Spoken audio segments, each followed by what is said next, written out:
I quickly realized that it's just all about, not all about, definitely shouldn't say that, but people do care about price when it comes to insurance.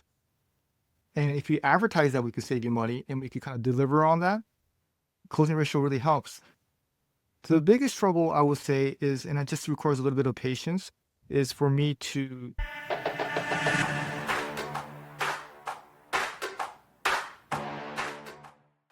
1 million in premium produced over the first 30 days after he started his independent agency. We have Dan Kitajima on the show today, and we're going to be breaking down his transition, what the first 60 days has been as an indie agent, what his team is doing. We go into marketing spend, we go into production, we're going into close rates, and everything in between. So with that being said, let's start the show. Hey, welcome to the Insurance Buzz. We are your hosts, Michael and Courtney Weaver. And today we have a very special guest, a returning guest, Dan Kitajima in the house. What's going on, Dan? I'm back on the buzz. You're back on the buzz, baby. We're about to get buzzed on the buzz today, my man. Man, we're pumped to have you back on. No, thank you. It's always great working with you guys. Always great seeing you guys, and we always have great conversations. So I'm really excited too. Yeah, we're pumped because you went through quite the transition over the last 6 months, and we're going to get into that today. We're going to get into what it looks like, maybe captive versus your 60 days into your independent agency. And I just want to give you a shout out. Over 1 million in premium produced your first 30 days in your new agency, Dan. That is freaking bad to the bone, man. So let's just kind of get into it. What has it been like starting all over again? Well, yeah, starting all over again is something, just to give you guys a little bit more context. I've been doing this, I've been an insurance agent for the captive agency for 17 years. But that contract was a little bit more lenient where it said that if you didn't qualify for that carrier, and then we're able to write outside. And I know captive, contracts are all a little different. So I'm thankful for that way that was set up, because I've always kind of had other, not always, but for the last couple of years, because the captive carrier's appetite was very strict, and they also non-renewed a lot of policies. I was kind of forced into writing policies with other carriers for the last couple of years. So I already had these appointments, these carriers that I was writing policies that didn't qualify for our the companies, the main captive carrier that we offer. So for a couple of years, I've been starting to understand how that side works. Already had these appointments, writing business with them, understanding their comp plans and things like that. So it wouldn't be fair for me to say like I started all over again, like day one, like, I just started, I had a lot of things set up in a way. So that's why it helped us get off to a good start of our first month officially going independent. Yeah. So what's your team like? What's the team look like right now? Did you transition everyone over? Is it a new team? Like, what does that look like right now? Pretty much everyone's the same. I retained everybody. Okay. Everybody was on board with the decision. Same office location. Nothing really changed except for like how we answer our phone calls, our templates. I had to like So the sign on the door changed, but everything else just stayed the same. yeah. I had to print out our new logo and put it over the other one. Okay, we're dancing around the topic in the room, Dan. If you want to dive into anything that you feel comfortable sharing, I'm curious what made you make this leap from captive to independent, because you were a huge captive agent. So whatever you want to share, I think our listeners are like, okay, I'm here to hear from Dan. What, you left a roughly $15 million, $16 million book, something like that? It went down to like 10. Okay. But yeah, I think the biggest, well, some of the reasons I would say is just looking at the math, and I saw the closing ratio, and because I have to offer that carrier first, and then if it doesn't qualify, then I could write with other carriers. So if I didn't have that, then I could just offer these other carriers from the very beginning. And, we're, as your specialty is sales and, closing ratio and things like that. Like, you guys know how important that is for us sales trainers. But at the end of the day, the product really matters as far as like what the price is these days. And I was kind of looking at it like, well, if we could just offer these other carriers without having to go to that one first, then I wonder what our closing ratio will be, and had intuition that it'll be a lot higher.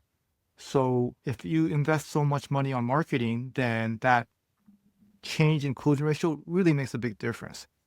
And then I also looked at the comp, and I just look at the comp and it's like higher closing ratio, higher comp. Um, those are the type of things I thought through, and I just did the math because I still love that company. I'm so grateful for them. The way it feels like right now is like, when I started my agency 17 years ago, I wasn't really ready to be a business owner, Mm. and I Mm. just needed that branding behind me to grow up as a business owner. I think 17 years later, everything I've learned from them, hiring, marketing, recruiting, managing, I feel like I'm like a teenager, 17 years old. I'm like, hey, thank you, parents. I'm ready to go on my I'm ready to go on my own now. You guys did a great job, and I felt like I was ready to stand on my own, and just this was the best path forward for the long term future of my agency. But I just don't want to make it sound like anybody could just go independent right away and it's just easier, because it's Yeah. definitely not. Because I don't even think like, oh, I should have done it sooner, because all that experience was necessary for me to be able to be on my own. I was going to ask, like, you're 60 days in. What would you say is the one or two things right now sticking out to you that's like the major difference? Obviously, besides like having multiple companies, rates, comp plans, like, what would you say is the biggest difference between maybe like a captive and independent agency just in your first 60 days of being in and being like, wow, this is just significantly different than it was over the last 17 years or whatever it may be?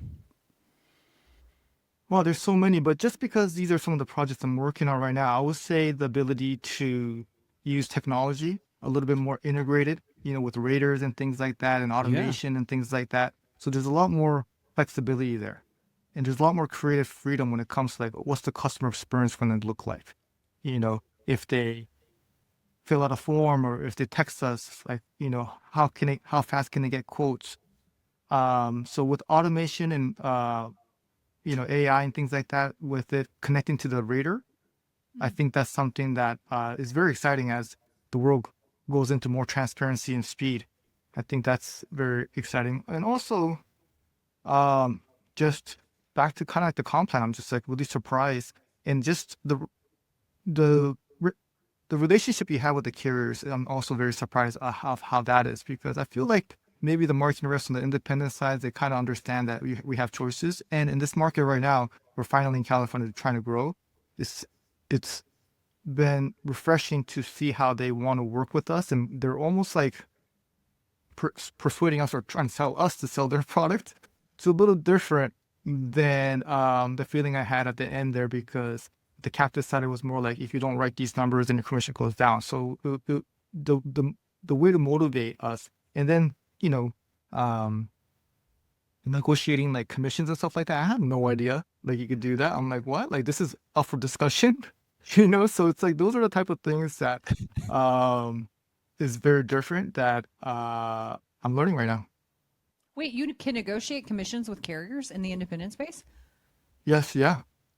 Not more of a negotiation. Yeah, it's kind of a negotiation, or like making commitments and things like that. And it's like, hey, to get this amount, then maybe there's something we could do for you, and looking at loss ratios and things like that. But yeah, every broker has different comp plans, and there's also profit sharing and things like that you could qualify for. But it all comes down to your loss ratio, which um, thankfully I've always had a good history of having a good loss ratio. But yeah, they're almost like competing for producers to write their policies. So they're almost like dating you, kind of like in the captive world. It felt like we had to kind of. It was almost like if you didn't hit the numbers, then negative consequences could possibly happen. So it's kind of refreshing, and the relationships that I'm having with the marketing reps has been great. Okay, so I know the independent space, you are pretty much on your own when it comes to systems, when it comes to, you're talking about a tech stack. So talk a little bit about kind of what your thought process is. Is there any tech stack that you're like, oh, I need this right away as an independent agent that I had as a captive agent? Is there anything that you're missing that you had to immediately hire to or get when you went independent? No, I think a lot of the things is translated. Everything that you need as a captive agent is something that you're going to need. I don't think there's anything extra besides the rater. The rater is something, yeah, great question for you. You do need a rater because you don't want to go into each carrier and, the data entry and get quotes separately. So you do need a rater.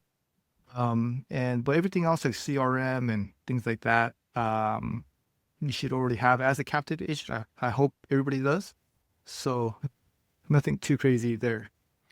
So out of curiosity, Dan, like I'd be curious, because right now I feel like a lot of carriers are starting to push comp plans that are heavier on the production piece, less on the retention piece. Like servicing contracts are going down, right? Like this is a known thing that's happening, especially in the captive world, with agents that we work with. And so is that the same that you're getting? I have no idea. That's why I'm curious. Like on the indie side, so obviously it sounds like the comp plan is very much like heavy new business, but are they also like not crazy about the service or the retention side of things? Or are they also willing to compensate on the service side of things and try to keep retention levels high? Yeah, great question. Like I would say that it's more evened out on the independent side because I do feel like they really just don't have any plans of doing that much servicing themselves. So they do rely on the brokers or the agents to service them. And I always feel like that is our job. That's what we promise. Like we set them up and we help them, for the future. So, yeah, most of the time the renewal commission is exactly the same as a new business commission. Okay, that's great. What's been your biggest struggle so far? Biggest struggle. Well, first it was in my head. I thought like, well, no one knows Kitajima insurance, so no one's gonna answer the phone calls. No one's gonna get the price for me. So that was like something that I had to overcome. But I really quickly realized that it's just all about, not all about. I definitely shouldn't say that. But people do care about price when it comes to insurance. You know, I, um, and if you advertise that we could save you money and we could kind of deliver on that, closing ratio really helps. The biggest trouble I would say is, and it just requires a little bit of patience, is getting additional carriers that are a little harder to get. You know, I think that's a big part of the independent agency owner's job is to develop relationships and have more access to carriers because the more options you have, the more you could help out customers, I feel like. And right now we're just learning new carriers as we speak. So just for the capacity reason for my team, it's like too hard to like throw so much at them all at once. Hey, we got this carrier, we got this carrier, because every carrier has their guidelines and we want to follow, underwriting guidelines and procedures. So I don't want to just bombard them, but certain carriers that we really want are sometimes could be a little bit more of a challenge to get. So it would be nice to have a couple more carriers that we're really trying to get. I think I didn't expect it to be easy, but that's something that would be big. Other challenges, I would say in the independent side, there's a little less like, it's great to have like other agents like that really understand you, Mm. where you go to the Mm-hmm. meetings and you really understand each other. Hey, look at the comp plan. Let's talk, and brainstorm with each other and go to trips together because achievement clubs, and then also look at the leaderboard and things like that. So those are the things that really the most challenging I would say is the people that you build relationships with. And luckily for me, since I've been doing this for 17 years, I have a circle that I still, no matter if I'm with that carrier or not, we're still going to communicate and brainstorm and help each other out. But I think that could be a big challenge if Hmm. of just being completely on your own. And even in captive agencies, each agency is so different. But imagine the independent side, like it's just completely different. Everyone's doing their own thing, and it's very difficult to find another agency owner that truly to relate to you. So I think that camaraderie is something that could be very challenging.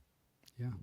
I would say that's where Missing out on that. captives really do. Like captive carriers do a really great job, in my opinion, of creating that community feel and really like wear this jersey, bleed this blood. Like we're one team together. Let's go out and do this and change some people's lives. And that's an interesting perspective you just brought up, being in the indie space. I am fascinated by the securing of carriers because this sounds like so much fun actually to try to like go out and negotiate these deals. So how help me understand because I know nothing about the independent space when it comes to securing carriers. Is there a way like is there a board or like some kind of website that you go to that you can like pitch like how does this work? How would you even contract a carrier to be like, "Ooh, I want to work with them in the Kitajima agency." What does that process look like for you? Because you said it's a longer process. Yeah, it's almost like a sales job, in a way. It's there's many different ways. Going to conferences definitely has helped me.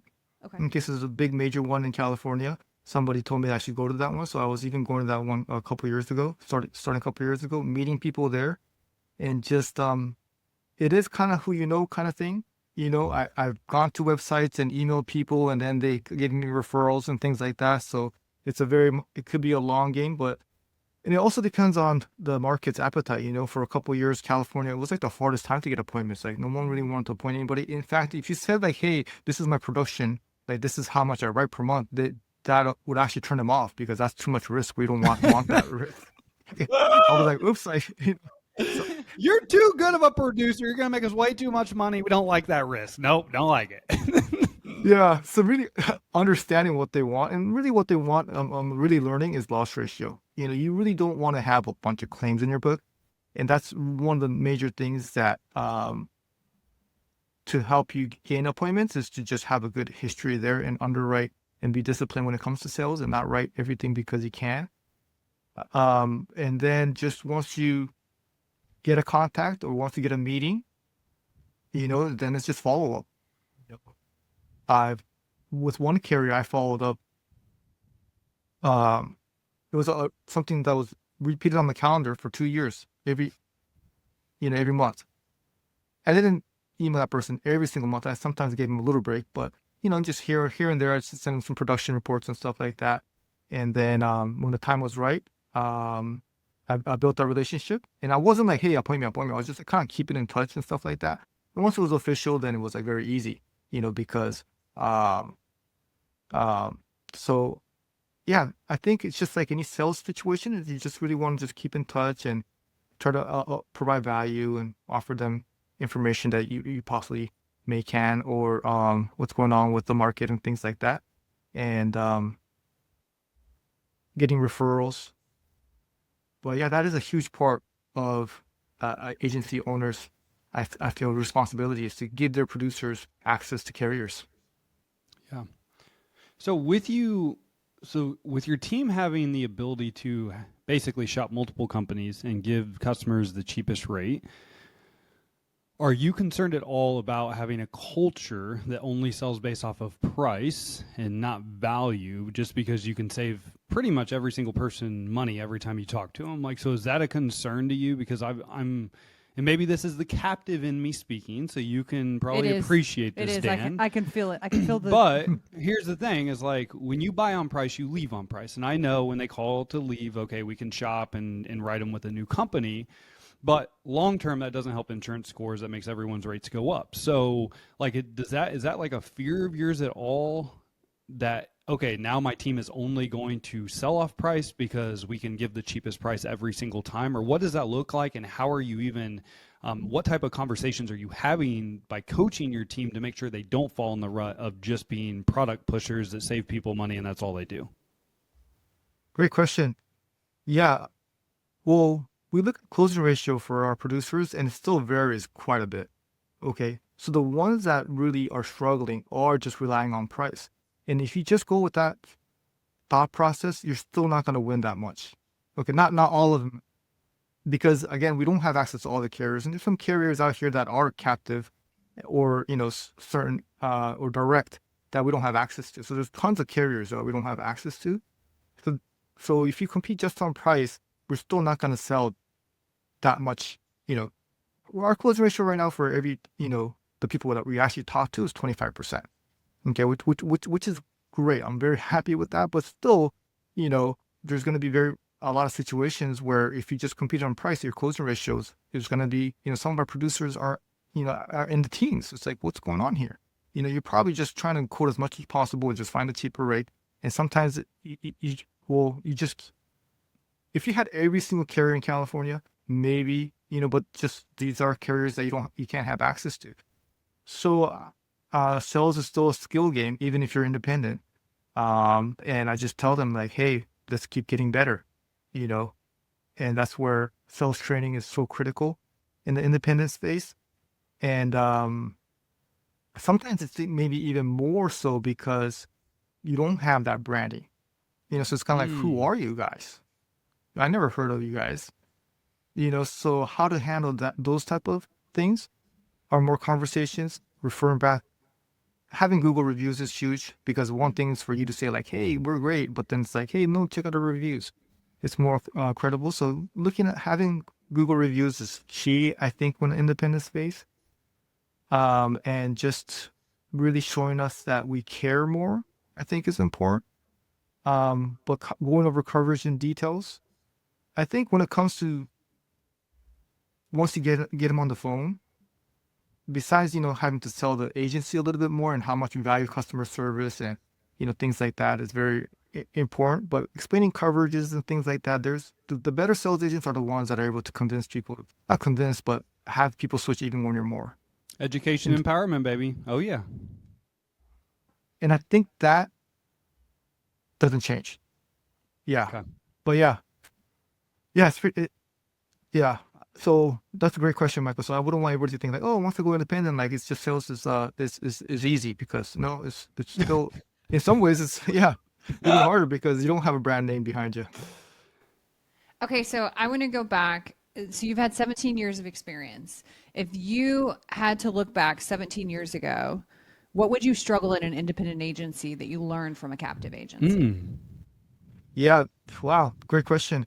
I would have just really struggled with just even as a captive agent, sometimes it gets a little lonely, because you're just like, what am I supposed to do? Like this is so hard. Like, am I supposed to quit right now? But having people around really helped. So I think I would have really definitely would have struggled because who am I going to ask questions to? Hmm. It's so important to have somebody that's a couple steps ahead of you, and then they're like, oh yeah, I've been through that. This is what I did there. I wish I would have done there, and learning from each other. That's where not having that would have really been difficult for me. I could remember some of these conversations where they're like, oh yeah, that's normal. Like that's gonna happen to you again. So get used to it, buddy. And just telling me, you know, it's like mentors basically. Not having a mentor. Uh, I don't think I would have. I would have been lost. Yeah. Okay, so now that we've transitioned, who's a couple steps? You don't have to actually say the person, but do you have somebody that's a couple steps ahead of you that you're looking at right now? Yeah, and sometimes that's even in. I do, I do have some, and Yeah. some of them are still in the captive side too. And they're still my mentors. Yeah. There's I still just all the years that they've been in the business and how much they're willing to invest in and how nice they are with their time and stuff like that to like other agents and to their staff and things like that. Those are things. It is a little bit harder for me to find brand new relationships. So the mentors that I've had as a captive agent hasn't really changed that much. Hmm. But I do talk to some agents that made that transition, and they're like, "Hey, welcome. Let me show you, some of these things that has helped me." So some of these newer relationships I'm really excited about too. But yeah, it's really and that's where really social media really helps, and get knowing agents and helping each other out. I think Mm-hmm. it's really great when agents do that with each other, and that's why I try to do it when possible too, because I think it's something that really benefits the whole community as a whole, as a whole. Yeah. Yeah, man. I was going to say, like, it doesn't matter, in my opinion, captive, indie, farmer, state farm, all state. It just doesn't matter. We're all in this together. Mm-hmm. Like, every agent is in this together. Most of us are experiencing the exact same thing, and it doesn't matter what carrier, who you're with. y'all go through, like all of us go through these trials and tribulations together. It's not like we're on an island by ourselves and we're experiencing something, and just because we're experiencing it, sometimes we're like, oh man, this is just a me thing, when in all reality our peers are going through the exact same thing at the exact same time or have went through that. And so Dan, I love everything you're saying right now, because you're spot on. I'm going to go in a different direction if possible, because you mentioned that California is starting to loosen up a little bit. So I'd love to talk about in California what you're doing from a marketing standpoint now that you're seeing the market kind of loosen up and they're actually having more of an appetite to write some business. What does marketing look like for you? Yeah, the marketing has always been the same for me. It's always been Facebook and Google. But I think what's important with the appetite, carriers wanting to write is that, as things got worse and worse and underwriting got really strict and non-renewals and things like that, and just carriers just did not want us to write at all. And when it starts picking up, which agents are ready at that moment? Because once the business starts getting good and good and good, that's when everyone's like, oh, I want to get into insurance. People are doing well there, you know? But I think the agents that were able to um, just go through that Weather the dip, storm, baby. weather the storm, yeah, and just knew that eventually this time was going to come around, the cycle was going to come around. That's what makes me where there's not a lot of other agencies marketing right now. That's where really where kind of the advantage is right now, because it is an auction-based situation. So if there's less people advertising, then so I do feel like it is an exciting time for me right now. But from my experience for agents, there's always cycles, in the market. And when it's tough, just you got to weather that storm and just be ready and stay positive. Like, hey, when it opens up again, I'm going to. And when it's not good, that's when you keep recruiting. And that's when you find these producers that were actually doing good, that had to look for a new place, because those, producers, they don't look for jobs, maybe once every 10 years, so you have to kind of like, okay, this sucks right now. We can't even write, but I'm going to, stomach this situation here and just prepare for when it opens up. So now that it's opened up, having these other, carriers that we have relationships with now, and with the team that we have and the marketing systems that we have, I would say when it's tough, you got to keep marketing, keep recruiting, because eventually it's going to get better. Yeah, man, that's so first and foremost, before I address that, when you say Facebook and Google, you're doing ads, right? You're running ads. Mhm. Cool. Okay. Because I can see some people are probably like, you're generating all your business just by posting on Facebook. So that's not the case. All right. So I want to address that. But to your point, we actually had a really good friend that was an agent that recently passed away. And one of his learning lessons that he actually shared on the podcast, is when things are tough, all gas, no brakes, baby. Keep that foot on the gas pedal, weather the storm, because the cycle will come through. Because that was one of his biggest learning lessons, because he did throttle off. He pulled back on marketing, he pulled back on recruiting, he pulled back on everything.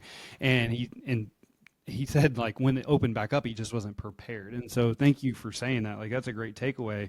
And just to give people a perspective on when you say weather the storm, because I know I've had this conversation with you, you burn through hundreds of $1,000s of cash to weather the storm, right? Yeah. Yeah. It's difficult because, the rent doesn't change, the staff doesn't change. Uh, well, I had to actually, adjust the comp plan a little bit. So there was a lot of learning lessons there. But I did have to weather the storm. Back to your point there, I thought that was very interesting, where, when it's not good, you have to continue to push and push. I would also add, as things get better now, this is something that popped in my head, is that as things get better, you still have to keep pushing and pushing, Mhm. So either way, it's like when things are bad, it's like, why are you working so hard? It's not even worth it. And when things are good, people are like, why are you working so hard? Things are already good. It's like, no, you just have to keep pushing on whatever the situation is. And I thought that was interesting, because that's another thing that agents kind of fall into. It's like, oh, everything's going good. Like, I don't have to work as hard. It's like, well, no, things are gonna get bad, so you gotta work good. You gotta work, you take advantage of the moment even more. So that's where I think experience does help. So that was a very interesting thing that you mentioned there. It's like daily cost averaging.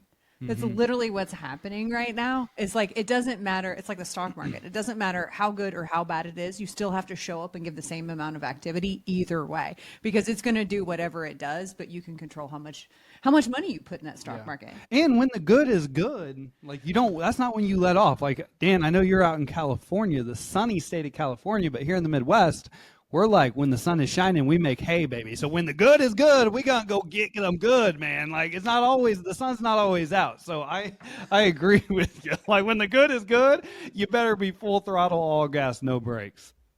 That's right. That's right.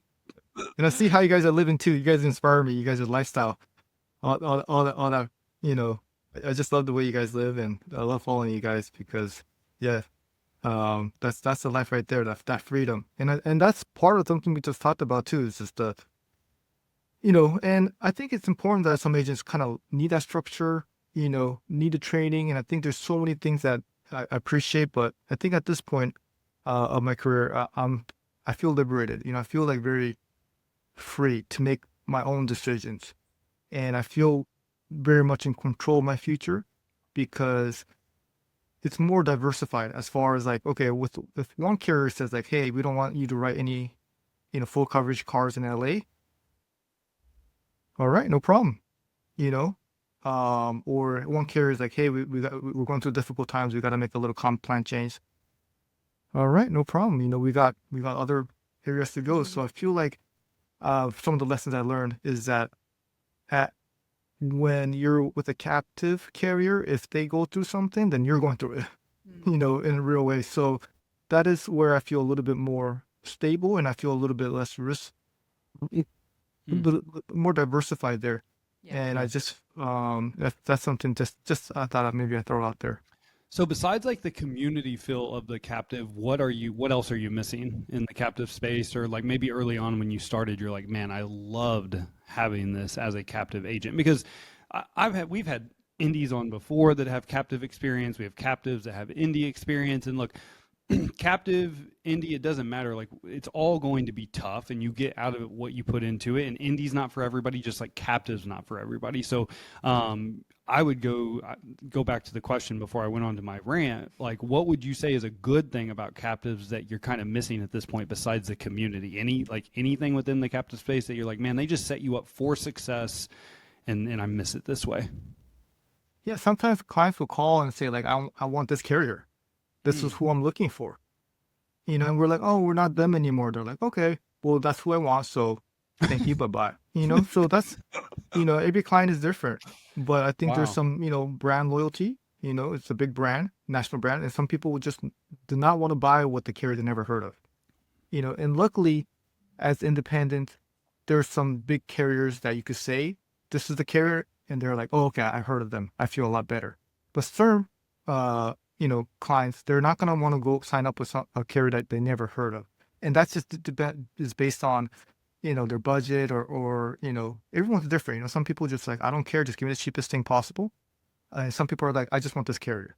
So not having access to that is something I miss at times because, and that's why the closing ratio, it also varies for each person too, because how you handle those calls kind of determines if you could close those or not.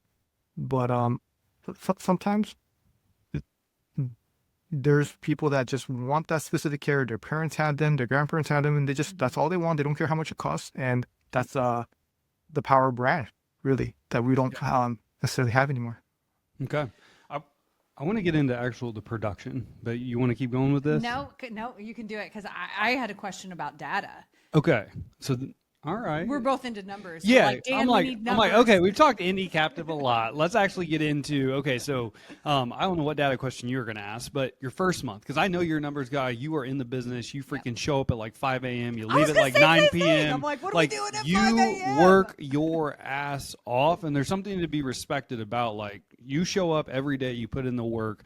But I'm curious. So so you produced $1 million in premium your first 30 days. I'd be curious how many producers you have, what the average producer produced, if you know on average, and then what your marketing spend is per producer that you're spending to generate the $1 million in produced premium. Yeah, sure. Another thing that you mentioned that I thought was funny is like, yeah, I don't have a 9 to 5. I have a 5 to 9. definitely do. But We have to follow Dan Kitajima on social media because at 5:02 a.m. I see that road. I see that you are driving to work. You're in your office. I'm like, damn, Dan, he's Yeah. getting it. So, okay, sorry to yeah, interrupt, but yes, no, we do yeah, have a 5 to 9. yeah, I love it though. It's because I love to do it. I just feel like I don't feel like working. It's just like it's just something that I love to do. But yeah, million production to 18 producers. Average last month was like 56K. Now, I do want to also say that sometimes we are able to write some 12-month auto policies. So Okay. that has kind of helped things out. Yep. I would say half of those are still 6 months auto policies, or more than half probably. So if you analyze it, it's actually more than that. But the average producer is like 56K. And then last month, the marketing budget was 25K. Okay. So you spent 25,000 to produce $1 million in premium. That's a pretty good return on your investment. Yeah, again, the lead cost it's usually higher. So lead cost is a lot lower than it used to be, which is Now, crazy, right? are all 18 producers selling? Yeah. Okay, so dang, dude, great job. 25,000 divided by 18, so you spent $1,400 per producer on a marketing spin. Good job, man. That's a great return.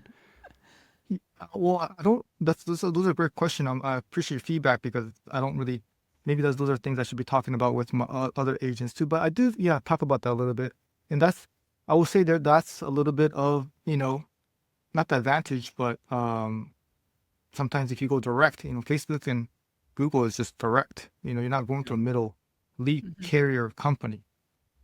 So that is something that Well, you're able to, yeah. obviously, I don't know your bases or your bonuses, and none of that really matters because at I mean, What's because the ROI on well, that? think about this right now. So he spent 25,000 for $1 million in premium, right? And let's just take a 10% commission rate on average, because that's an average on carriers. So that's $100,000. So right there, you've got 75K without any residuals, and then so you've got your base and your bonuses. So you're going to be in the hole probably a little bit when you factor in all your bases and bonuses.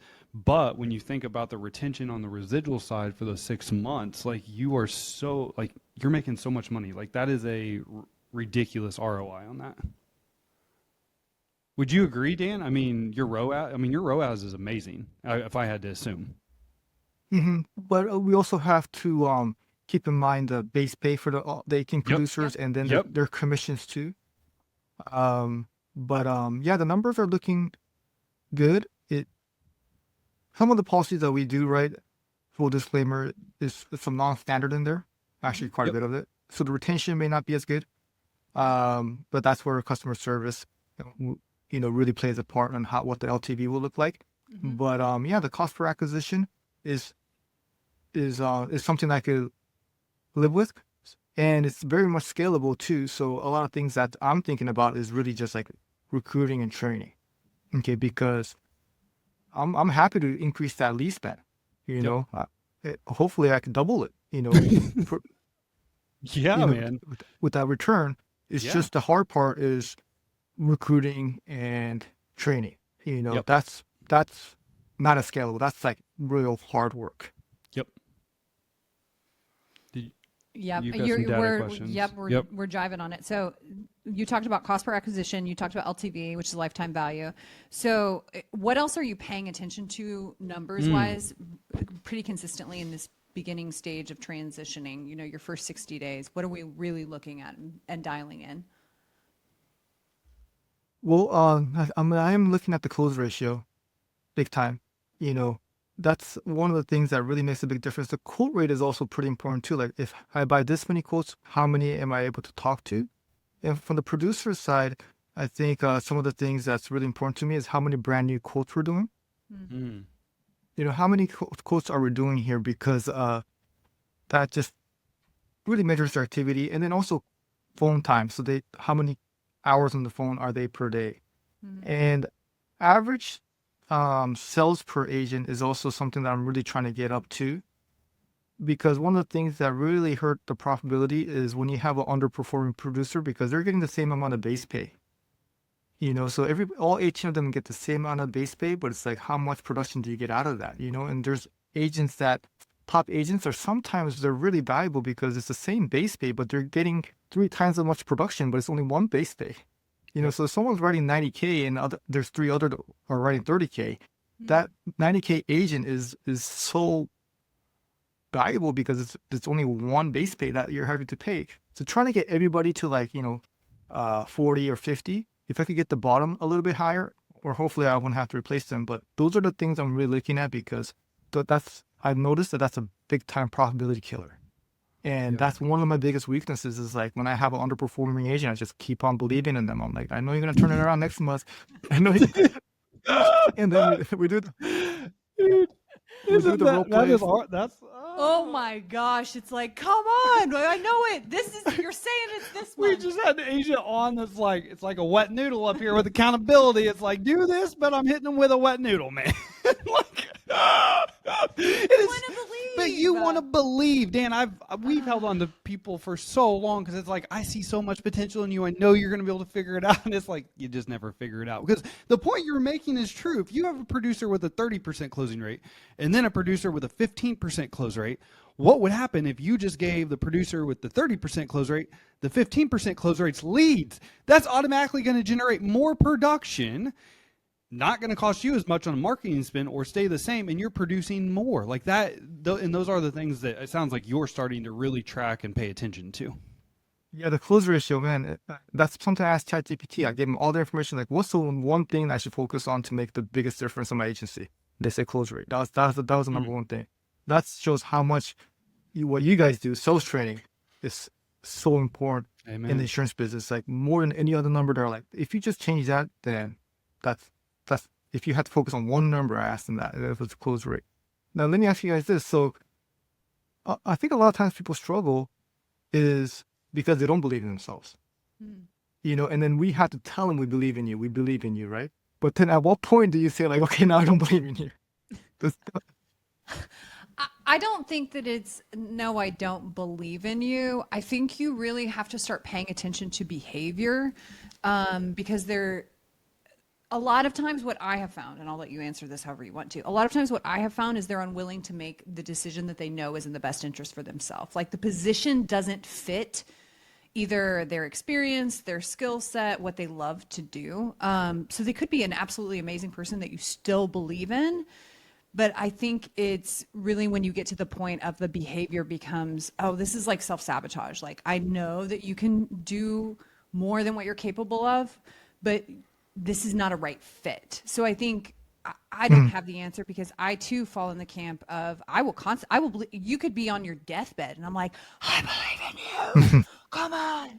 So I don't know. I think holding them accountable, showing them, and then you have to make tough decisions. Yeah, so many times. I think some of the best things we've ever done because we definitely and we still do this. We definitely still hold on to people due to our emotional, personal feelings about someone.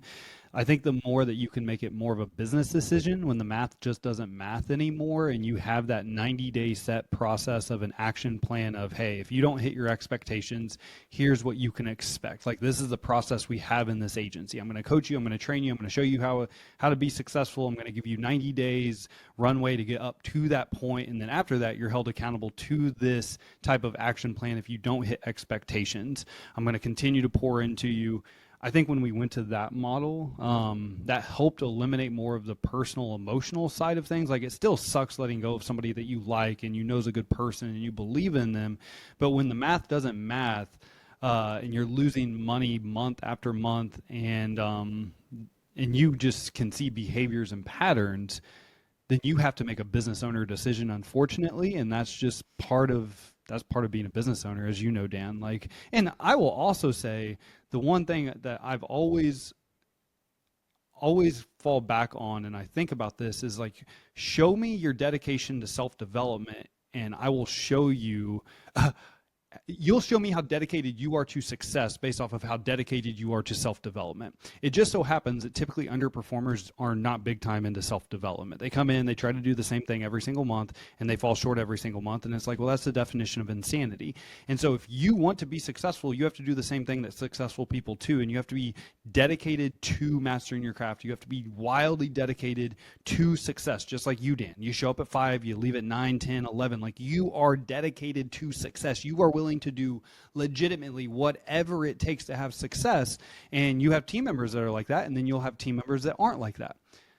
Look, if you're not dedicated to success, if you're not dedicated to self-improvement, then the likelihood that you're ever going to be successful in sales is pretty low. Like, so I actually think you're doing somebody a favor, because if they fall short month after month after month, think about how that that just kills their confidence. That kills them. Like, no one likes to let anyone down, more so their boss, their friends, their peers, themselves. And when they just continuously fall short every single month, man, that's going to weigh on them. So I think as a business owner, I think positioning, hey, this isn't going to work out, let me go help you find another position that better fits you. I actually think that you're doing good by them, because now they'll actually be in a position to hopefully they can thrive at, versus falling short every single month. Nice. I love that. Yeah. It's like, I believe in you. I believe you should be doing something else. That's right. Yeah. Yeah. Yeah, and I So think it's not like contradicting ourselves, it's kind of No. like, yeah. no, but I also think that there's an element of protecting your culture. I think that Mhm. you also have to pay attention to anything that starts to pull at your culture in a way that you're like, this is not the direction that I want to go. And you have to be quick with that, because I don't know if you have ever ran into this, but we have ran into this multiple times where we were too late in making decisions, and it started to negatively affect our culture in such a way that we had to do so much repairing to just kind of like rebuild to even get back to where we were, that it was like, oh, I wish I would have made this decision earlier, because it wound up affecting everyone as a whole. So I think being quicker on that just protects everyone and the culture that you're building too. It's not an easy Yeah. decision though. That's why we're all talking about it. It's like, we don't want to make this decision because we do want to believe in people. Like, I totally get that. So before we move on, you are hardcore on your team meetings. I love your team meetings. Talk to us a little bit about what you're talking about in your team meetings when your closing ratio isn't 25%. Well, those type of meetings, they're more one-on-ones with my sales manager, because, the meetings are more for like praising, for like coaching and stuff like that. It's more like private, it's like you don't want to like call people out, be like, hey, your closing ratio is terrible in front of everybody else. Yeah. So for the meetings are like, hey, you had the best month, you had the best closing ratio, this person sold the most, this person, collected the most fees. So there's so many different like categories someone could win at. You had the best month ever. Um, you were on the phone the most. You made the most outbound calls. Like, we track everything, and I like to recognize everybody for their hard work. That's really easy for me. That comes very natural for me. I like doing that. So the other side of it is the hard part. So that's why I don't do it. I have somebody else do it, where they don't make enough calls one day, or they get an email the second day, third day, fourth day in a row. If you're not hitting your call time and your quote numbers or sales numbers, we can kind of have a formula to call it a win or loss. So it's like win the day. So if you like have 4 days in a row where you lost, so less than a week, boom, we got to talk to you. Okay, so a very short meeting was like, hey, what can we help you out with, and stuff like that. So we want to spot those trends very early and turn things around. We call it redirection meetings. But the bigger meetings are going to be more, it's an opportunity for me to just let them know, hey, I'm working on this carrier. Now we have this carrier. Now we're going to fill out the CRM this way. And then, I'm just being opportunity to be transparent with them. Hey, this carrier's comp is this, so we're going to have to do this for this carrier if you write this carrier. And, I mean, I guess you could send out some emails, but it just doesn't drill the point, I guess, or they don't see my perspective of how things work. So it helps us get on the same page, and it gives us opportunity for them to give me feedback too, which is super important, as like we're entering into brand new territory. So like they're the ones talking to people. They're the ones, using the CRM and seeing what message gets sent out and how the rater's responding when you do stuff. So I try to use these meetings as an opportunity for me to really understand what they're going through to try to make their jobs easier, but also gives me the ability to give them context. So that's why they understand, try to, help some of them will understand a little bit better why I'm making some decisions. So good. And I love what you didn't say this exact phrase, but praise in public, coach in private. And I love that, Dan. Like, you're a hell of a leader, man. I can tell, and that's why you have a culture that fights for you. They show up. Like, I obviously have worked with your team. They're amazing. And that little statement you just said, you said meetings are for praise. You're praising them in public. You're coaching in private, which that's leadership 101. So thank you for saying that, because we do get asked that a lot. Like, what do you talk about in your meetings? Should I be coach? It's like, I have the same belief you do, Dan. Like, we're going to coach one-on-one. I'm going to critique you when I can actually, not everyone around. We don't need to cast shame and judgment in front of everyone here, man. Like, we're already hard enough on ourselves. And so I love that you said that. Dan, we're about to wrap this up, but I wanted to circle back around just real fast. This is going to be totally something that you brought up earlier, Facebook and Google. What are you having the most success with right now, Facebook or Google, when it comes to ad spend that's actually driving leads your way? Well, and that's why I kind of even things out with them, because they both have their strengths and weaknesses. Facebook, you get a little bit less cost per lead. Okay. And it's actually the customer acquisition cost is actually lower. Not that much, but a little bit lower in general. But they're not as high intent, because people are just scrolling through Facebook and they're like, oh, you can save money. Okay, let's give it a try. And then they call it, never mind, I don't want to. It's like, I was kind of interested, but I'm not interested. Now, Google, people are literally typing in auto insurance, like, and filling out a form. They're not doing that for fun. They're like really want to get insurance at that very moment. So the cost per lead is way higher. Closing ratio is higher. But if I look at the cost per acquisition, because they're more expensive, it's just more expensive. But I still doesn't mean I can go to Facebook because the cost per acquisition is cheaper, because I gotta also calculate in how much time and effort it takes to close those. So sometimes it's good to balance things out where, like, you get people super highly interested, and then it just, for efficiency reasons, the Google one may be better because the base pay and the closing ratio. It's like, if I'm having a bunch of producers all day long, they have a lower closing ratio, even though the cost per acquisition may seem lower, but I'm also very cognizant of like what my producers, how sustainable their job is too. Yeah. So I like to mix both in, and I'm looking at both numbers, but there's both, there's been times where it went 80% one way, 20% the other way, and still never went down 20% because I just want to have it as a backup. You never want to be 100% into only in one lead source. Most agencies, they have like 5 or 10, so it's like 2 is already like pretty crazy to only have. But I'm always, right now it's very evened out, and I like to keep it even too, because that way it also gives me more of a fair comparison. But this is very rare right now where it's that even. But those are some of the things that I kind of look at as far as contact rate, close rate. But I always thought like cost per acquisition is the most important. But I think if the close rate is higher, that means I'm saving money and making the jobs easier for my producers. Yep, that's right. Better quality leads. All right, last question before we sum this up. You've been an agent for 17 years now, agency owner. Somebody getting new into the business, it doesn't matter, indie or captive. What advice or tip do you have for them to be successful as an insurance agency owner in today's times? I think surround yourself with other winners. I think who you surround yourself with is really, who you compare yourself with is what's going to determine who you're going to end up being. The expectations of your peers. It's weird. Like, you just rise to the standard of like who you kind of surround yourself with. So I'll really audit who you spend time with as other agency owners. It's so important to do that. But if you can get a mentor or get training, and be around other agents that want to get better, I think that is, I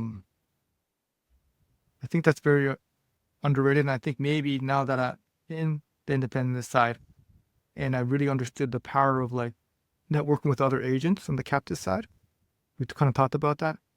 Now that I think about it, that's such a big difference maker. So I would say just, try to get around the better agents, learn from them, build relationships with them. And, it might sound audacious, but compare yourself against them. Hell yeah. That's great. So Mic good. drop, baby. Yeah. All right, Dan, if somebody wanted to follow you on your journey, maybe reach out, what's the best way for them to do that? Yeah, Facebook, Instagram. Check out my YouTube channel too. I'm not that active there, but I do put the meetings up there. But yeah, just my name, Dan Kitajima.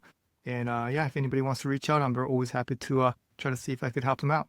So Let's yeah. go. Well, Dan, thanks for coming back on the buzz, baby. Do we have any new Jordans that we've added to the collection, Dan? Yeah. Yeah, there's some behind us here. Those are the newer ones there. But yeah, it's just something that I'll continue to do, but yeah, maybe not as much with everything that's going on. It's I have bigger things to worry about, like Hey, collecting short carriers. term sacrifice, long term gain, baby. All right. Well, Dan, this has been awesome. We look forward to following you and watching you in your journey. As always, thank you for coming on and being vulnerable, honest, genuine, giving back. We appreciate you. I've got a freaking page full of notes. So thanks for dropping some golden nuggets today. All of those of you who tuned in for today, thank you so much for tuning into the buzz. Thank you so much for your support. Without you, we wouldn't be around. So as always, time and attention are by far our most important assets, your most important assets, and we appreciate you taking time out of your busy lives and your days and spending time with us on the buzz. Go out, make it great. Dan, keep crushing. All right, thank you guys. Always great seeing you guys. We've been working together for many years now. It's always great to always see you and work with you. So and yeah, echo what you wanted to say with everybody else. Thank you guys for tuning in.